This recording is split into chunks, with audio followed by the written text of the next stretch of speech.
క్రీస్తువారి ప్రశస్తమైన నామంలో శుభాభివందనాలు తెలియజేస్తున్నాను. మనం చాలా ఫండమెంటల్గా మౌలికంగా సేవ అంటే ఏమిటో వాక్యానుసారంగా నిర్వచించుకుందాం. మనం సేవ దగ్గర ఆరంభమై అక్కడి నుంచి ప్రేషిత సేవ దగ్గరికి వెళ్దాం. అప్పుడు మన బాధ్యత ఏమిటో, మనం ఏం చేయాలో మనకి అర్థమవుతుంది. ఇది యాజక సేవకు సంబంధించింది. అంటే మనము దేవుణ్ణి ప్రజలకు రిప్రజెంట్ చేయాలి, అలాగే ప్రజల పక్షాన దేవునికి మొర్రపెట్టాలి. అంటే ఇక్కడ దేవుని నామాన్ని ఉన్నదున్నట్టుగా ప్రజలకు తెలియచేయాలి. దేవుణ్ణి తప్పుగా ప్రతిబింబించకూడదు. దేవుని గురించినటువంటి అపార్థాలు ఎన్నో ఈ రోజున బయట ప్రపంచంలో ఉన్నాయి. మీరు యూట్యూబ్ చూస్తుంటే మీకు కనపడుతుంది. ఆ అపార్థాలు రావడానికి సగం అర్థం చేసుకునే వాళ్ళు కారణమైతే, ఈ చెప్పేవాళ్ళు కూడా ఇంకొక సగం కారణం. తప్పుడు బోధ ఎప్పుడైతే చెప్తామో, ఎడాపెడా మనకి ఇష్టం వచ్చింది మాట్లాడేస్తామో, వాక్యంలో లేని విషయాలు, ఖచ్చితంగా లోకం ప్రభువుని అపార్థం చేసుకుంటుంది. సో ప్రభువు గురించిన రైట్ పిక్చర్ మనం ప్రపంచానికి ఇవ్వాలి, యాజకుడి పని అది. అదే సమయంలో ప్రజల గురించినటువంటి మొర వెళ్ళాలి ప్రభు దగ్గరికి. అంటే ప్రజల పట్ల ఒక దుగ్ధ, ఒక శ్రద్ధ, ఒక కన్సర్న్, ఒక చింత సేవకుడికి ఉండాలి. అది దాని అర్థం అన్నమాట. 2 కొరింథీ పత్రిక 9:12. ఏలయనగా ఈ సేవను గూర్చిన పరిచర్య పరిశుద్ధుల అక్కరల కొరకు సహాయము కలుగు చేయుట మాత్రము కాకుండా అనేకులు దేవునికి చెల్లించు కృతజ్ఞతాస్తుతుల మూలముగా విస్తరించుచున్నది. అంటే సేవలో అంతర్భాగం ఏమిటి?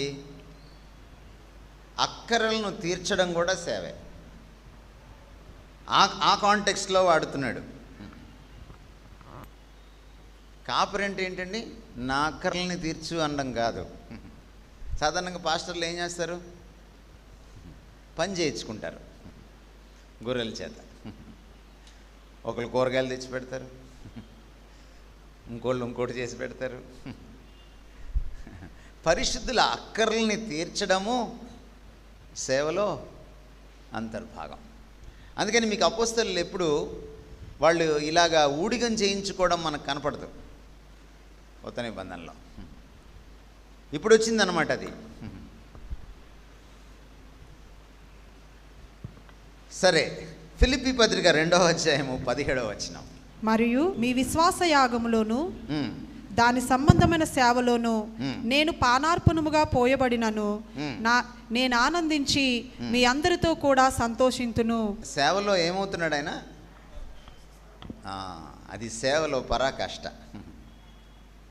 Selfless giving. సేవ అంటే ఏమిటంటే మనల్ని మనం దేవుడికి ఇచ్చి వేసుకోవడం.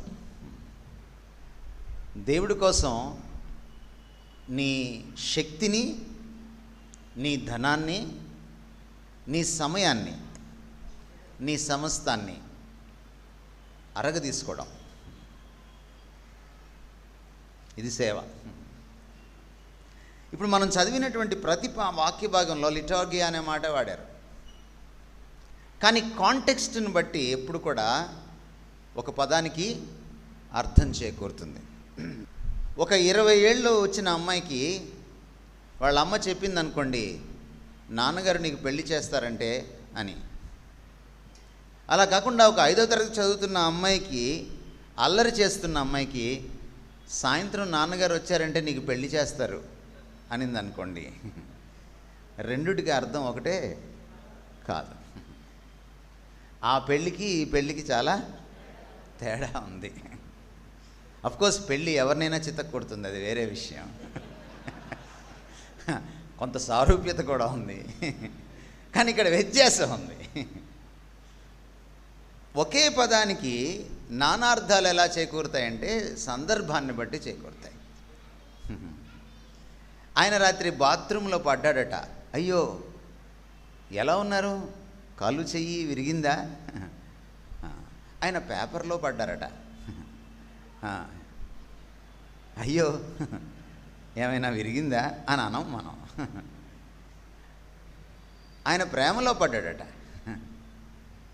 ఆయన వలలో పడ్డాడట, బుట్టలో పడ్డాడట. రకరకాల పడ్డాలు ఉన్నాయి. అర్థం ఎలా చేకూరుతుంది? సందర్భాన్ని బట్టి. బైబిల్లో కూడా అంతే.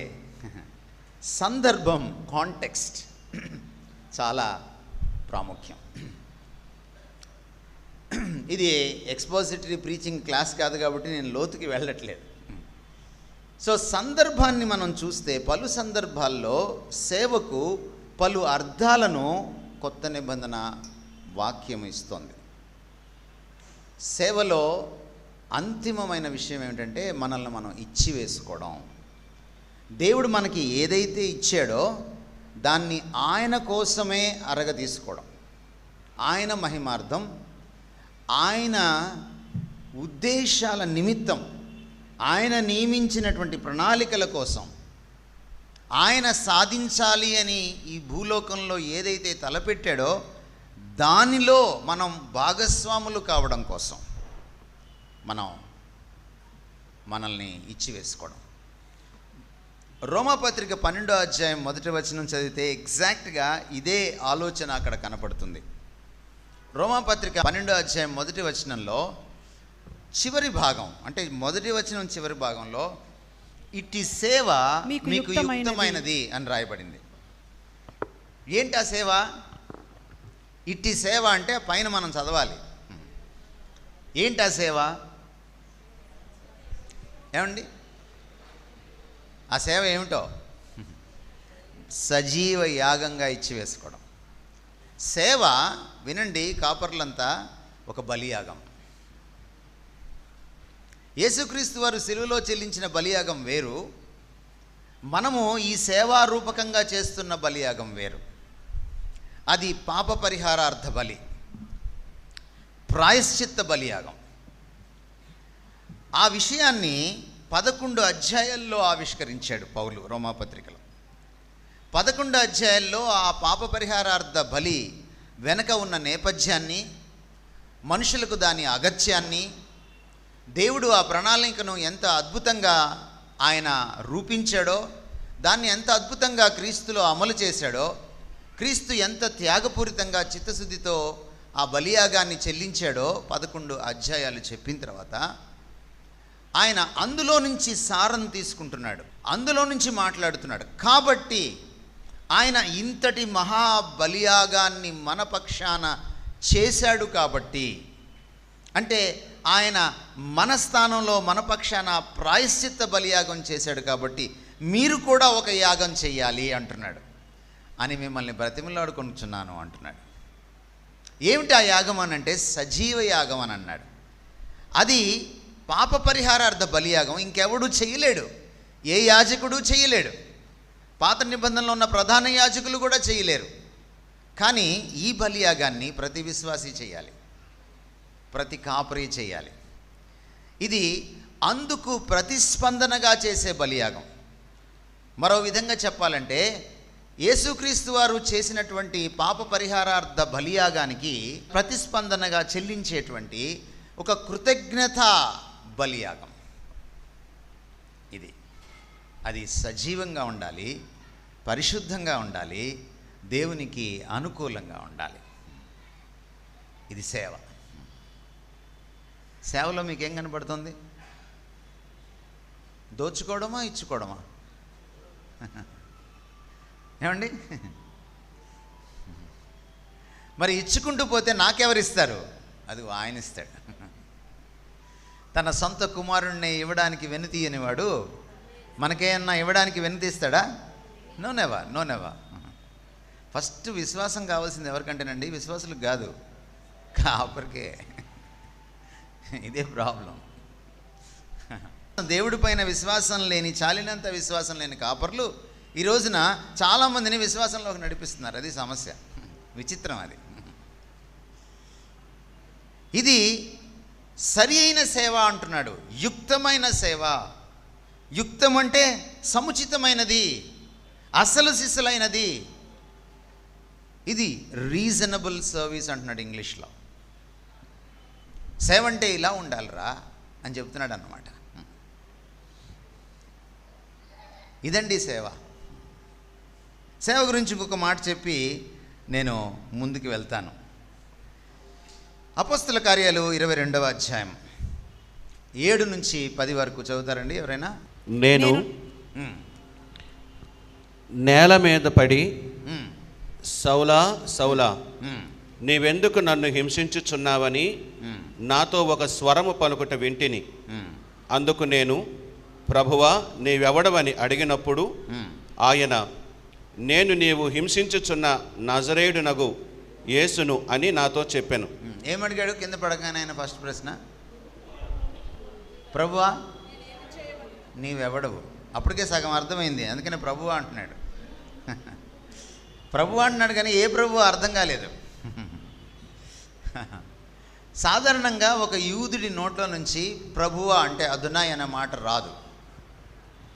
Only in the context of God వస్తుంది. వాళ్ళ దేవుణ్ణి అడ్రస్ చేసేటప్పుడు, సంబోధించేటప్పుడు మాత్రమే వాళ్ళు అదునాయ్ అనే పదం వాడతారు.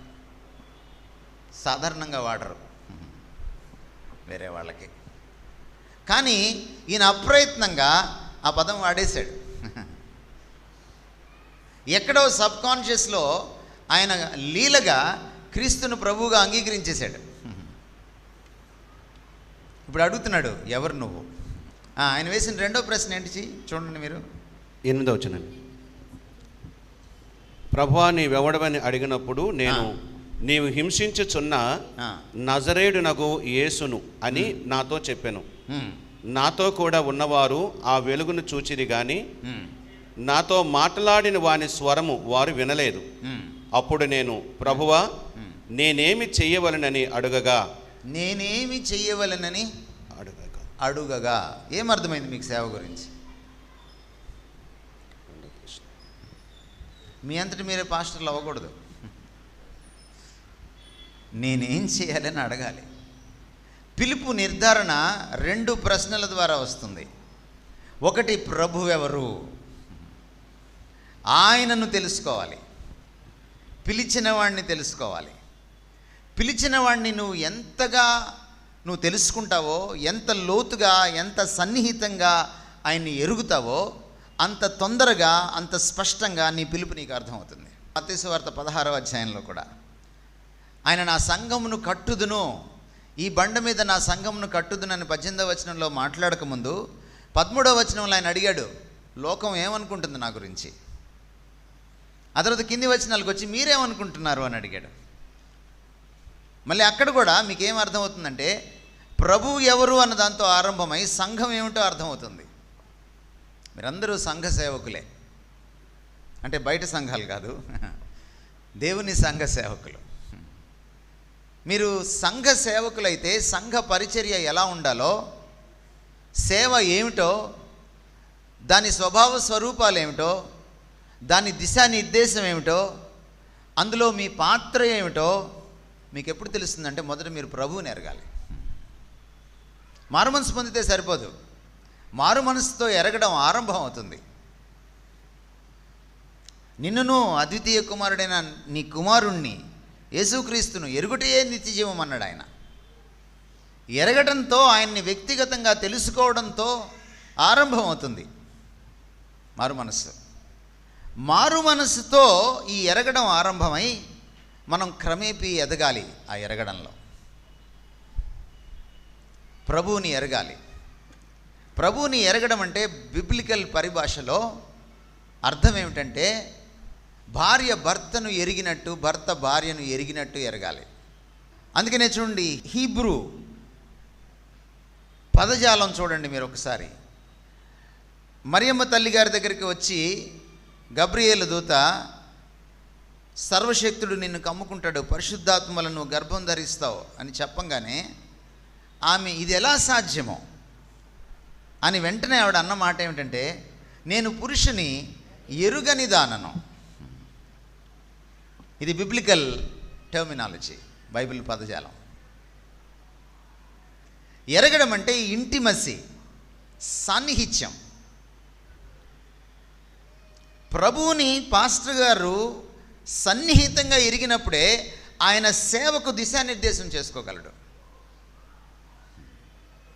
కానీ ఈ రోజుల్లో ఏం జరుగుతోంది? పక్క చర్చ్ వాళ్ళు వార్షికోత్సవం పెడితే మీరు వార్షికోత్సవం పెడుతున్నారు. ఇక్కడున్న పాస్టర్లను అడుగుతున్నాను నేను, వార్షికోత్సవాలు పెట్టమని దేవుడు చెప్పాడా? ఇంకో గమ్మత్తు చెప్తాను చూడండి మీకు. వార్షికోత్సవాలు మీ సంఘం పుట్టిన దానికి చేయట్లా, మీరు బిల్డింగ్ కట్టిన దానికి చేస్తున్నారు మీరు. ఇది ఎంత దరిద్రం అండి. సంఘం అంటే ఏంటి? అదే లేకపోతే ఇదే? రేపు ప్రభు వస్తే బిల్డింగ్ ఎత్తపడుతుందా, మీరు ఎత్తపడతారా?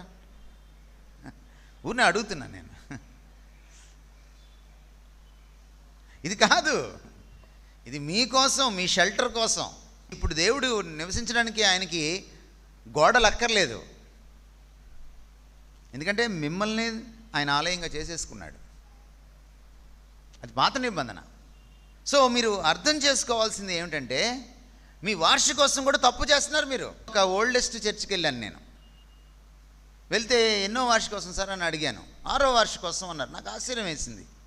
అదేంటి మీ సంఘం పుట్టి 50 ఏళ్ళు దాటిపోయింది, 70 ఏళ్ళు దాటిపోయింది, ఏమిటి మీరు 6వ సంవత్సరం అంటున్నారు ఏంటి అన్నాను. ఈ బిల్డింగ్ కొత్తగా కట్టాం కదా సార్ అని అంటున్నారు.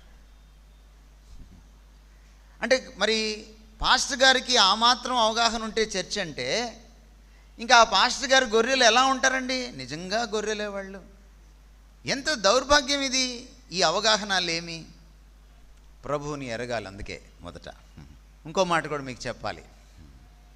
యోహాను సువార్త 21వ అధ్యాయంలో మొదటి పాస్టర్ గారు పేతురు గారికి సంఘం అప్పగించేటప్పుడు ఆయన అన్న మాట ఏంటంటే, ఈ బిల్డింగ్ చూసుకోయా అనలేదు. ఏం చూసుకోమన్నాడు? గొర్రెల్ని చూసుకోమన్నాడు. ఆ గొర్రెలకు ముందు ఒక అక్షరపు మాట ఉంది, నా గొర్రెలు. మీ గొర్రెలు కాదు, వాళ్ళ చేత కూరగాయలు మోయించడానికి. ఆయన గొర్రెలు. పాస్టర్ గారంటే సేవ చేయించుకునేవాడు కాదు, ఆయన గొర్రెలకు సేవ చేసేవాడు. గుర్తుందా సార్ ఈ విషయము? మీకు గొర్రెలు సంరక్షకులు పోషకులు కాదు, గొర్రెలకు తమరు సంరక్షకులు పోషకులు. ఎందుకంటే మీరు రక్తం ఇచ్చి కొనుక్కున్న సంఘమో కాదు. ఇది మొదటి విషయం. రెండవ విషయం ఏమిటంటే, ఆ రెండవ ప్రశ్న మనం చదివితే, పౌలు ఆ ప్రశ్న అడగడంలో అర్థం ఉంది. ఎందుకంటే అప్పుడు దాకా పౌలు సేవ చేశాడు పాపం. యేసుక్రీస్తు వారు వెళ్ళేటప్పుడు ఒక మాట అన్నారు, మీకు గుర్తుందా? ఒక కాలం వస్తుంది, మిమ్మల్ని హింసించి నానా యాతన పెట్టి ఇదే దేవుని సేవ అనుకునే కాలం వస్తుంది అన్నాడు ఆయన. అప్పటికి ఇంకా పౌలు రాలా సీన్లోకి. వచ్చింది. పౌలు ఎలా హింసించాడు? దేవుని సేవ అనుకున్నాడు దాన్ని. స్టెఫన్ని చంపించడం కూడా దేవుని సేవ అనుకున్నాడు. ఈడ్చుకెళ్ళి జైల్లో వేయడం దేవుని సేవ అనుకున్నాడు. మరి ఇప్పుడు ఎందుకు అడుగుతున్నాడు ఈ మహానుభావుడు నేనేం చేయాలి అని? అప్పుడు దాకా తానే నిర్ణయించాడు సేవ ఏంటో. ఇప్పుడు అడుగుతున్నాడు, బుద్ధి వచ్చిందయ్యా, నువ్వే యేసువా? నిన్ను హింసిస్తున్నానా నేను? నాకు ఈ విషయం అర్థం కాలేదే. ఎప్పుడైతే తాను హింసిస్తున్న వాళ్ళే యేసుక్రీస్తు వారు ప్రభువు బిడ్డలని తెలుసుకున్నాడో, ఎప్పుడైతే ఆయనే అదునాయ్, పరమప్రభుడు, సర్వ పరిపాలకుడు అని తెలుసుకున్నాడో, వెంటనే సబ్మిట్ అయిపోయాడు. నేనేం చేయాలో చెప్పమంటున్నాడు. నీకోసం అది చేస్తా ఇది చేస్తా అనట్లే. ఇప్పుడు సేవ అంటే సబ్మిషన్ అండి. సేవ అంటే సబ్మిషన్. మొదటి దినవృత్తాంతాలు 15:2. మందసమును ఎత్తుటకును నిత్యము తనకు సేవ చేయుటకును యెహోవా లేవీలను ఏర్పరచుకొనినని చెప్పి, వారు తప్ప మరి ఎవరును దేవుని మందసమును ఎత్తకూడదని దావీదు ఆజ్ఞ ఇచ్చెను. రైట్. ఎవరు నిర్ణయిస్తారు సేవకుడిని, సేవని? మందస పెట్టి పడిపోతుంటే పట్టుకోవడానికి వచ్చిన వాళ్ళు ఏమయ్యారు? ఎందుకయ్యారు అలాగా? నీ ఇష్టానుసారంగా నువ్వు సేవలో పాత్ర పుచ్చుకోకూడదు. చాలామంది చెప్తారు, చర్చి పెట్టిన వాళ్ళందా దేవుడు నాకు చెప్తున్నాడండి అని. ఆ దేవుడు చెప్పాడో లేదో ఆయనకి ఎరుక, ఈయనకి ఎరుక. కానుక పెట్టే లేని సేవలు చాలా ఉన్నాయి, కానీ అది మాత్రం చెప్పడు దేవుడు ఎవరికి. ఇక్కడ చర్చి ఉంటుంది, గోడ పక్కనే మళ్ళీ చర్చి పెట్టమని దేవుడు చెప్తాడా? మనం నిర్ణయించుకోవడం వేరు, ఆయన నిర్దేశించడం వేరు. అపోస్తల కార్యాలు 13:2. వారు ప్రభువును సేవించుచు ఉపవాసము చేయుచుండగా పరిశుద్ధాత్మ నేను బర్నబాను సౌలును పిలిచిన పని కొరకు వారిని, పరిశుద్ధాత్మ చెప్తున్నాడు, నేను బర్నబాను పౌలును పిలిచిన పని కొరకు వారిని నాకు ప్రత్యేకపరచండి వారితో చెప్పాను. ఎక్కడి నుంచి వచ్చింది ఇన్స్ట్రక్షను? ఎక్కడి నుంచి వచ్చింది ఆజ్ఞ? దేవుని దగ్గర నుంచి వచ్చింది. పౌలును దమస్కులో సంధించినప్పుడు పౌలుతో అపోస్తలులు ఉన్నారా? ఈ సంఘం ఉందా? లేదు. పౌలు వీళ్ళకి ఎవరికైనా ఫోన్ చేసి, దేవుడు నన్ను పిలిచాడు, మరి నాకు ఆర్డినేషన్ ఎవరు చేస్తారు? పేతురు గారు, యోహాన్ గారు, యాకోబు గారు కొద్దిగా ఆర్డినేషన్ చేస్తారా అంటే, పౌలు గారు మరి ఖర్చు అవుద్ది, భోజనాలు పెట్టాలి కదా ఆ రోజు, మరి ఒక 7 పాస్టర్లు వచ్చారంటే 7 మరి చదివించాలి కదా, మరి అవన్నీ చూసుకుంటారా? చూసుకుంటానయ్యా. ఒక చిన్న రిక్వెస్ట్ పేతురు గారు, నాతో పాటు బర్నబా కూడా ఉన్నాడు, మనోడే. సరే ఇద్దరికి అంటే మరి ఇద్దరికి కూడా మరి చూడండి, వేరే వేరే కవర్లు ఇవ్వాల్సి వస్తుంది. మరి ఆర్డినేషన్ ఎలా జరుగుతుంది సార్ ఇప్పుడు? పౌలు చెప్తే నమ్మలా వాళ్ళు. సంఘానికి ఆత్మదేవుడు చెప్పాడు, ఆనాటి అపోస్తలులకి ఆత్మదేవుడు చెప్పాడు, వీళ్లను నేను ప్రత్యేకం చేసుకున్నాను నా పని కోసం. వాళ్ళని పక్కన పెట్టండి. మీరు అభిషిక్తులను అంటారా? అభిషిక్తులను అనేంత సీన్ ఉందా మీకు అని మీరు అంటున్నారే. మీరు అభిషిక్తులని మాకేంటి గ్యారంటీ? ఉన్న అడుగుతున్నా. అభిషిక్తులంతా ఉన్నారు కదా ఇక్కడ, అందుకని అడుగుతున్నా. మీరు అభిషిక్తులని మాకేంటి గ్యారంటీ? ఇదిగో ఇక్కడ గ్యారంటీ ఉంది. మన పిలుపుని నిర్ధారించుకోవాలి మనం. నేను నిజంగానే పాస్టర్నా, మరి ఇంక దేనికైనా కోసం పిలిస్తే ఇక్కడికి వచ్చేసాను, ఇది బాగుంటుందని. ఒకవేళ దేవుడు మనకి కల్లో కనపడి ఈ రాత్రికి సంఘాల్లోంచి కానుక పెట్టెలు తీసేయాలి అని చెప్పాడు అనుకోండి, అనుకుందాం ఊరికే, ఎన్ని సంఘాలు ఉంటాయి? సో ప్రభువుకు తెలుసు, ఇక్కడ ఈ గుండె దేవుడా దేవుడా అని కొట్టుకుంటుందా, కానుక అని కొట్టుకుంటుందా? పాస్ గారి గుండె ఆయనకి తెలుసు. మనం మనుషులను మోసం చేయొచ్చు కానీ దేవుణ్ణి మోసం చేయలేం. సేవ గురించి ఒక మాట చెప్తాను నేను. సేవ అంటే నేను నిర్ణయించుకునేది కాదు, సేవ అంటే ఆయన నిర్ణయిస్తాడు. చూడండి, సేవలో పలు ఎలిమెంట్స్ ఉంటాయి. ఎవరి చేత సేవ చేయించుకోవాలి ఆయనే నిర్ణయిస్తాడు. ఎవరు ఎలాంటి సేవ చేయాలి అంటే, నువ్వు సువార్థికుడా, బోధకుడా, కాపరా, ఆయన నిర్ణయిస్తాడు. ఏమండి? అంతేకాదు, నిన్ను నిర్ణయించిన తర్వాత, సేవకు పిలిచిన తర్వాత ఆ సేవ ఎలా చెయ్యాలో, ఎప్పుడు చెయ్యాలో ఆయనే నిర్ణయిస్తాడు, నేను నిర్ణయించేది కాదు. ఈరోజు మీరు గుండె మీద చేసుకొని చెప్పండి, మీకు కూడా ఒక గుండె ఉంటుందని నేను అనుకుంటున్నాను. అప్పుడప్పుడు అంటాం, ఎన్ని గుండెలు రా నీకు అంటుంటాం కదా. పాస్టర్ గారికి ఒక గుండె ఉంటుందని నేను అనుకుంటున్నాను. మీ కుడి చేయి తీసి మీ ఎడమ పక్కన ఎద పైన పెట్టండి, పెట్టి నాకు చెప్పండి, మీరు పక్క చర్చిని ఏదో ఒక రూపేణ కాపీ కొట్టారా లేదా? వాళ్ళు వార్షికోత్సవం మీటింగ్ పెడితే మీరు పెట్టారా లేదా? మీరు లేదు అన్నారంటే నా దగ్గర చాలా బలమైన రుజువులు ఉన్నాయి. ఒకప్పుడు ఒకే చర్చిలో వాగ్దానాలు ఇచ్చేవాళ్ళు. అందుకని 31st నైటు మన చర్చికి వచ్చి అక్కడికి వెళ్ళిపోయేవాళ్ళు ఉన్నారు, డైరెక్ట్గా అక్కడికే వెళ్ళిపోయేవాళ్ళు మన చర్చి వాళ్ళు ఉన్నారు. ఇది చూసి మనం తట్టుకోలేక మనం కూడా వాగ్దానాలు పెట్టాం. అవునా కాదా? చెప్పండి, అవునా కాదా? ఒకప్పుడు బ్యాప్టిస్ట్ చర్చిల్లో, లూథరన్ చర్చిల్లో జాజులు, డ్రమ్ములు లేవు.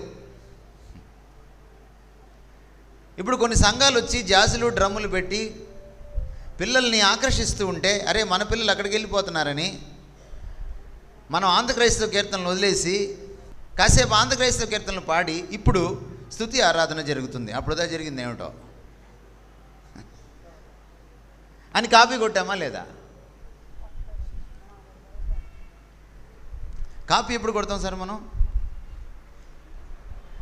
మనకు సబ్జెక్ట్ తెలియనప్పుడు. పరీక్షలు అయిపోయినాయంట, టీచర్లు పేపర్లు దిద్దుకొని వచ్చారు. స్టాఫ్ రూమ్లో చర్చ మొదలైంది. 2 పేపర్లు తీసుకొని వచ్చింది ఒక టీచర్ గారు. సార్ వీడు వీడిని కాపీ కొట్టాడా, వాడు వీడిని కాపీ కొట్టాడా అర్థం కావట్లేదు సార్. అలా ఉంది సార్ ఈ ఆన్సర్ షీటు, మీకేమన్నా దొరుకుతుందా మేడం, మీకేమన్నా దొరుకుతుందని అందరికీ ఇచ్చిందట. ఎవరికి అర్థం కావట్లేదట. అంటే కాపీకి బాగా కొట్టేసిన తర్వాత ఏమవుతుందండి? ఎవడు కాపీ కట్ట కూడా అర్థం కాదు. చాలా తర్జన భర్జనలు జరిగిన తర్వాత ఆ పేపర్ అందరికీ తిరిగిన తర్వాత ఒక మేడం అందట, నేను పట్టేశాను మేడం అందట. ఎలా పట్టారు చెప్పండి అని వచ్చారట అందరూ. వస్తే ఆవిడ చెప్పిందంట, ఓ ప్రశ్నకి వీడు జవాబు ఏం రాశాడో చూడండి మేడం, నాకు రాదు అని రాశాడట. ఆ కాపీ కొట్టినాడు నాకు రాదు అని రాశాడంట. పట్టేసింది ఆవిడ.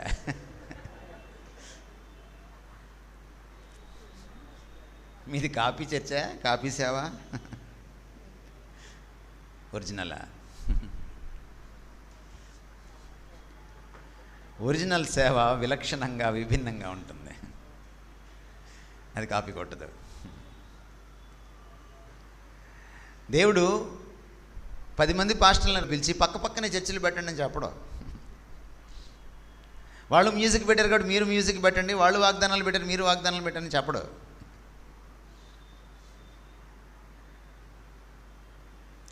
మనకేం అర్థమవుతున్నాయంటే ఈ విషయాలను బట్టి, మనం ప్రభుని ఎరగాల్సినంత ఎరగలేదు, ఆయన దగ్గర నుంచి సేవ గురించి పొందాల్సిన ఆజ్ఞలు పొందలేదు. మనం ఒక పని చేయాలనుకున్నప్పుడు చర్చ్లో, మనం సేవలో ఒక డైరెక్షన్లో వెళ్ళాలనుకున్నప్పుడు మోకరించి ఆయన దగ్గర అడగలేదు. ప్రతి ఏడాది మీటింగ్లు పెట్టేవాళ్ళు ఉన్నారు ఇక్కడ పాస్టర్లు. ప్రతి ఏడాది అడుగుతారా ఇదా కాదా అని మీరు? ఈ మధ్య ఇంకో విచిత్రం కూడా చూశాను నేను. మా నాన్నగారు ఆబ్దికం అండి, మా అమ్మగారు పుట్టినరోజు అండి, డేట్ మార్చుకోమంటే మార్చుకోరు మీటింగ్లకి. ఏంటంటే వాళ్ళ తాతగారు వాళ్ళ నాన్నగారు పోయారట, ఆ రోజే పెట్టాలట అటు చెప్తాడు దేవుడు. జయంతులు వర్ధంతులు చేయమని చెప్తాడు దేవుడు. అది నీకు సెంటిమెంట్, ఆయనకి ఎందుకు ఉంటుంది సెంటిమెంట్? అంటే దేవుడి కంటే ఎక్కువగా పోయిన తల్లిదండ్రులకి, పోయిన పెద్దలకి తమరు అటాచ్ అయిపోయారు. సేవ తమరు నిర్దేశించకూడదు. ఒక చిన్న ఉదాహరణ చెప్తాను మీకు.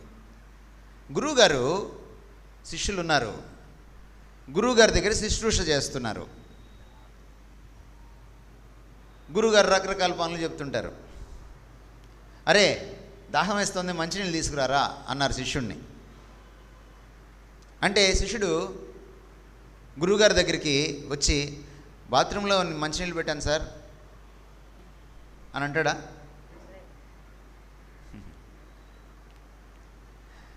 సేవ అంటే ఏంటి? గురువుగారు మంచినీళ్ళు పెట్టమన్నప్పుడు మంచినీళ్ళు తెమ్మన్నప్పుడు మంచినీళ్ళే తేవాలి, స్నానానికి నీళ్ళు పెట్టమన్నప్పుడు స్నానానికి నీళ్ళే పెట్టాలి. మంచినీళ్ళు తెమ్మన్నప్పుడు స్నానానికి నీళ్ళు పెట్టకూడదు, స్నానానికి నీళ్ళు పెట్టమన్నప్పుడు మంచినీళ్ళు తాగకూడదు. ఒక మాటలో చెప్పాలంటే గురువుగారు చెప్పింది చెప్పినట్టు, చెప్పింది ఎప్పుడు చేయమన్నాడో అప్పుడే, చెప్పింది చేయమన్నట్టు చేయాలి. The what the when and the how. ఈ మూడు గురువు గారు నిర్ణయిస్తారు, సేవకుడు నిర్ణయించడు. ఇది సేవ, ఇది సేవ. ఇప్పుడు మనం ఏం చేస్తున్నామంటే మనం అతి తెలివి ఉపయోగిస్తున్నాం. అందుకనే చర్చిలో BMW కార్ని వేలం వేస్తున్నాం. ఇది మన తెలివి కదా. రిట్రీట్లు పెడుతున్నారు కొంతమంది పాస్టర్లు, చివరిలో లక్కీ డిప్ తీయబడను, స్మార్ట్ వాచ్ గిఫ్ట్ ఇవ్వబడను. చెప్పాడు దేవుడు మీకు. ఇది మన కంత్రీతనం. ఒక గురువుగారు శిష్యుడిని ఊళ్ళోకి పంపించాడట పూర్వకాలం. అరే 2 అరటికాయలు తీసుకురారా అని, ఆకలేస్తుంది అని. సరే వాడు వెళ్ళి తీసుకొచ్చాడు. తీసుకొచ్చి బల్ల మీద ఒక అరటికాయ పెట్టాడట. గురువుగారు వాడిని పిలిచాడు. అరే నిన్ను ఎన్ని తెమ్మన్నాను అన్నాడట. 2 గురువుగారు. మరి ఇంకోటి ఏది అన్నాడట. ఇదిగోండి గురువుగారు అని బల్ల మీద చూపిస్తున్నాడంట వాడు. కాదురా నిన్ను ఎన్ని తెమ్మన్నాను అరటికాయలు? 2 గురువుగారు. మరి ఇంకోటి ఏది? ఇదిగోండి గురువుగారు అని ఈ బల్ల మీద పెట్టింది చూపిస్తున్నాడు. ఒకటి మింగేశాడు వాడు. అలాగున్నారు చాలామంది సేవకులు. అతి తెలివి ఎక్కువైంది, మినిస్ట్రీ పోయి మార్కెటింగ్ వచ్చింది. సో ఇదండి ఈ సేవ అంటే. సో ఎప్పటికప్పుడు మనం ప్రభువుకి దగ్గరగా జరుగుతూ, ప్రభువుని ఎరుగుతూ, ప్రభు ఏం చేయమంటావు. పౌలు ఒకసారి తనకున్న దుగ్ధతో, మనలాంటి స్వార్థపరుడు కాదాయన, చాలా నిస్వార్థపరుడు, పానార్పణంగా పోయబడుతున్నానని చెప్పాడు. అంత త్యాగపూరితమైనటువంటి త్యాగశీలి అయినటువంటి ఈ అపోస్తలుడు ఆయన బితునియాలోకి వెళ్తున్నాడు. అంటే ఇప్పుడు రష్యా సేవ కోసం. ఆత్మదేవుడు ఏం చేశాడు? ఆటంకపరిచాడు. సువార్త చెప్తుంటే కూడా దేవుడు ఆటంకపరుస్తాడండి. మీకేం అర్థమైంది? సువార్త చెప్తున్నప్పుడు దేవుడు ఆటంకపరిచాడంటే బితునియాల్లో సువార్త చెప్పొద్దని కాదు ఆయన ఉద్దేశం, ఇప్పుడు చెప్పొద్దు అని. తర్వాత మళ్ళీ పౌలు బితునియాకి వెళ్ళాడు. అంటే ఎప్పుడు అనేది కూడా దేవుడు నిర్ధారిస్తాడు. యేసుక్రీస్తు ఎంత అద్భుతమైన సేవకుడో చూడండి. ఆయన అన్నాడు మార్క్స్ వార్త 10:45లో, సేవ చేయించుకోవడానికి రాలేదు, సేవ చేయడానికి వచ్చాను. కానా వివాహంలో మీరు ఎప్పుడు ఆ వివాహం మీద పడే ఏడుస్తుంటారు కదా, యేసుప్రభువుని కూడా కాస్త పట్టించుకోండి. ఆయన కానా వివాహంలో తల్లొచ్చి ఆయన్ని, అయ్యా ద్రాక్షరసం అయిపోయింది అంటే ఆయన అన్నమాట ఏంటి? నా సమయం ఇంకనూ రాలేదు. ఆయన మధ్యలో తీసుకెళ్ళి చంపేయడానికి ప్రయత్నం చేస్తే తప్పించుకొని వెళ్ళాడు. ఎందుకని? ఆయన సమయం ఇంకనూ రాలేదు. సమయం వచ్చినప్పుడు గెత్సెమనెలో అర్ధరాత్రి పూట ఈయనే ఎదురెళ్ళి, మీరు ఎవరి కోసం వెతుకుతున్నారు అని ఈయనకీయనే అరెస్ట్ అయ్యాడు. ఎందుకని? సమయం విషయంలో కూడా ఆయన లోబడ్డాడు తండ్రికి. మరి ఈ ఏడాది పెట్టమంటారా మీటింగ్స్ ప్రభు అని అడగరా? అడగాలి కదా.